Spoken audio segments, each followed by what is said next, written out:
I don't believe in the concept of the marketplace of ideas and the fact that good ideas will eventually beat bad ideas, but honestly, if only for the simple fact that I myself have controversial opinions, I find it difficult to think that any idea should be deplatformed or censored, save for things that are obviously involved with crime or things that are heinous. I'm at the point where I think the safest route is to just make every manhwa, anime, manga, light novel just available. Now, honestly, I really don't want people's core beliefs and ideology to come from them engaging with things that I find reprehensible, but I'm not sure I want ideas and content censored because they aren't in alignment with what's acceptable in 2025. For example, Psycho Pass is banned from legal streaming in some regions, and considering the content of the series, I don't know. I don't think I'll accept that it was banned completely for being violent, even though I'm sure that's a part of it. But we have to consider the content of the series. Really think about it.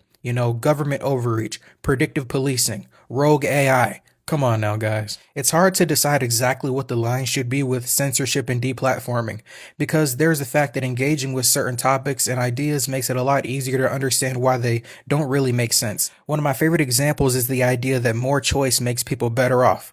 When you really think about it, it's hard to say that makes sense when we consider the fact that decision making does not scale linearly, people are not rational actors, and to be quite honest, having more choices to make doesn't necessarily grant you more agency. A lot of people are just choosing to destroy themselves. But how do we know that without working through these ideas? And honestly, as previously stated, I agree with the censorship of law-breaking material for the most part, but honestly, even that is difficult. Because what if the artist themselves is not law-abiding, but their material is important? What is the line by which we decide what should be censored based on their actions? And especially considering the current climate, there's about to be a lot of people who may end up getting backlash, get deplatformed, get censored, and a lot of it is going to be undeserved. But will future generations know how to tell the difference? Even us.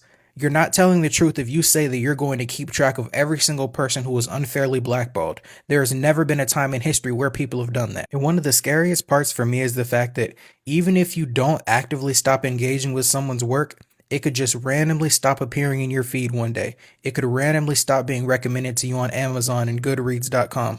So I'm honestly not sure what to think about censorship right now. I would love to know what other people have been thinking about regarding this.